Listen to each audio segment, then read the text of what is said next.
राधे राधे। जय Shri Krishna. Palmistry expert channel में आप लोगों का स्वागत है।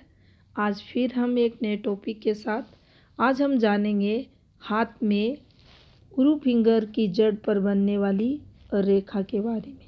तो देखिए, यहाँ जो रेखा एक्टिव होती है, इसी रेखा पर होने वाली गतिविधियों को हम इस वीडियो में जानेंगे।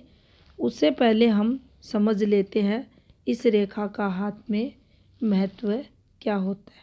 तो देखिए, ये रेखा हमारे अंदर हमारे जो पारिवारिक भावनाएं रहती हैं, पारिवारिक सपोर्ट होता है, हमारी धार्मिकता होती है, अध्यात्म क्षेत्र में हमारी जो उन्नति होती है, इंट्यूशन पावर जो होता है, वह सब इस रेखा से देखा जाता है। तो देखिए, ये जो रेखा हमारे हाथ में आती है, जब यह पूरी नहीं होती, जैसा कि आप इस फोटो में ही देख सकते हैं, ये रेखा यहीं तक गई है।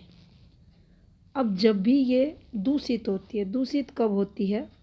जब ये छोटी रहती है, जब इस पर इस प्रकार से रेखाएं आती हैं, जब ये स्वयं स्थान पर काली पड़ती आपको दिखाई देती है, उस समय ये दूषित हो जाती है।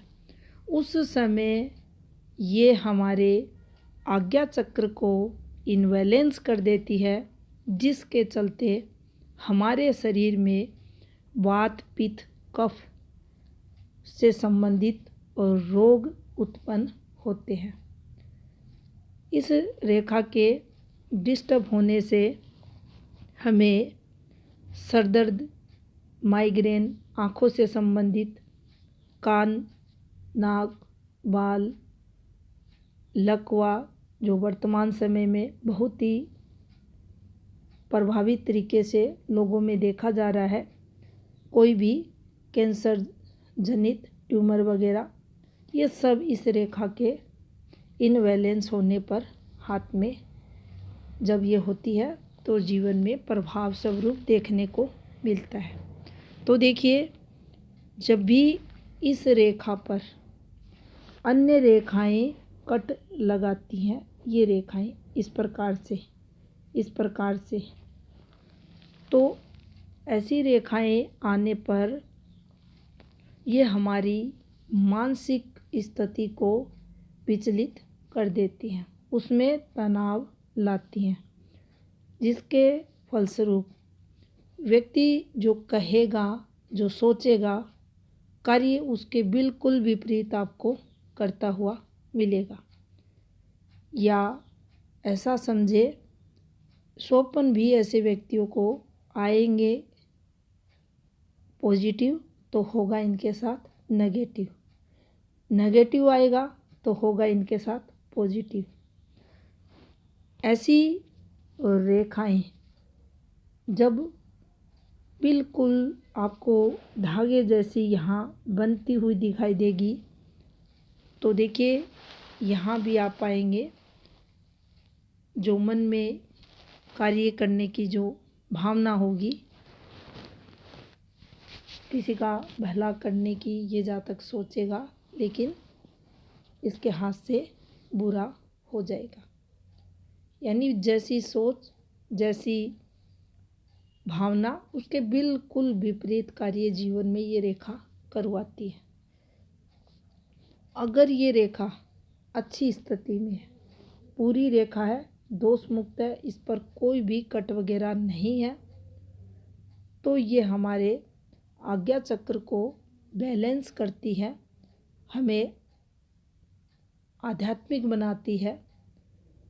ऐसी पूर्ण रेखा आप देखेंगे जो जातक परिवार से जुड़े हुए रहते हैं, परिवार का सम्मान करते हैं, जिनके मन में दया के भाव रहते हैं, सद्भावना जो दूसरों के प्रति रखते हैं, जिनके मन में अच्छे भाव आते हैं, जो भगवान से जुड़े हुए रहते हैं, अच्छे कर्म करते हुए देखे जाते हैं, दया का भाव हमेशा रखते हैं, उन लोगों के हाथ में ये रेखा आपको पूर्ण रूप से सुचारू रूप में हाथ में एक्टिव मिलेगी। ऐसे लोग अच्छे धर्मगुरु बनते हैं, धर्माचार्य बनते हैं, इनको इंट्यूशन पावर मिलती है, जो होने वाली घटनाओं का पूर्व अनुमान ये लोग सही से लगा पाते हैं। इनके द्वारा कही गई भविष्यवाणियाँ अच्छी होती हैं। अच्छी रेखा है तो इंट्यूशन पावर को बढ़ाने वाली रहती है और ये लोग जो कहते हैं वह सत्य भी होता है। इसके दूसरे पहलू को समझें तो देखिए, ये रेखा यहाँ जब आती है, अच्छी होती है तो हमें बहुत अच्छा फल देती है। इस रेखा पर जब ऐसे रेखाएं निकलती हैं तो देखिए, यह व्यक्ति जिसके हाथ में ये रेखा बनी है वह अपने परिवार का सहयोग साथ देने वाला आपको मिलेगा। ऊपर उठेंगी रेखाएं, इन रेखाओं को तरक्की के लिए देखा जाता है तो पॉजिटिव रेखाएं मानी जाएंगी। अपनों का साथ देने वाला होगा, अपने परिवार का भला चाहने वाला ये जातक आपको मिलेगा।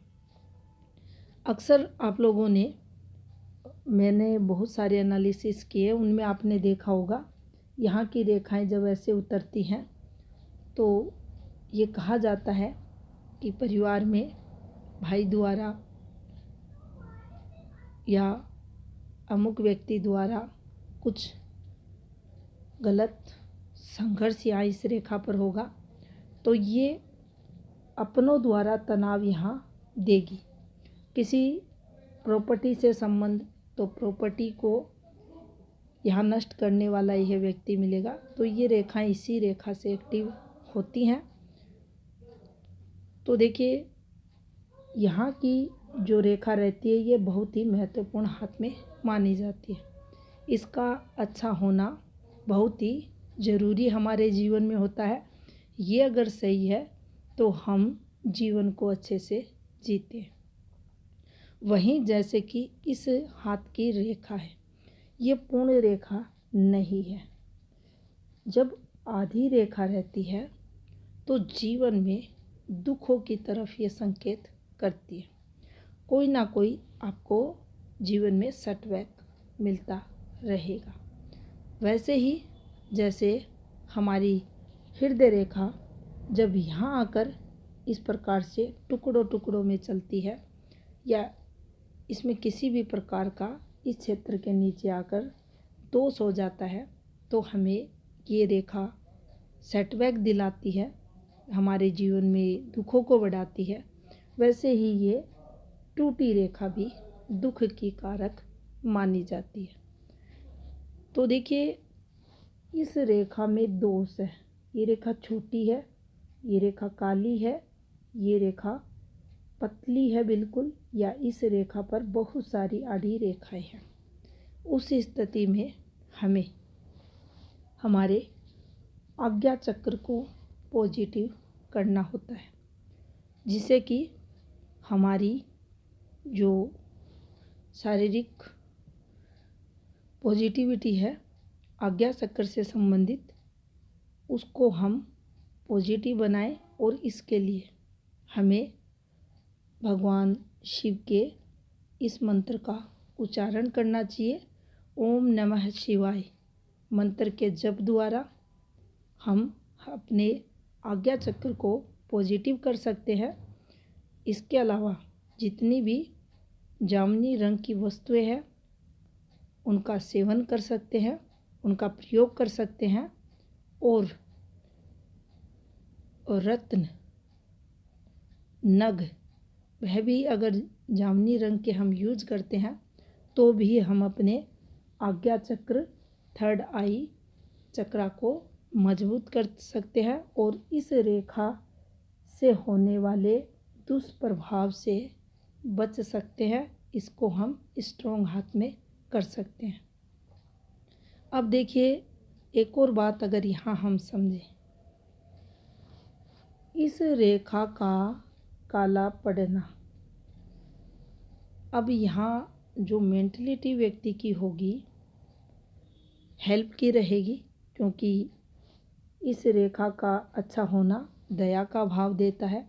ममता व्यक्ति में आती है, भलाई के लिए ये जातक प्रयासरत रहता है। लेकिन जब काली पड़ जाती है, भावनाएं वही इसके अंदर रहेंगी, लेकिन ये सक्षम नहीं होगा उस समय किसी की हेल्प करने में। तो कहीं आप देखेंगे इस व्यक्ति के मन में, इसकी आत्मा में अंदर ही अंदर कुछ घुटन आपको मिलेगी। तो ये थी जानकारी हमारी गुरु फिंगर पर बनने वाली रेखा से संबंधित। धन्यवाद।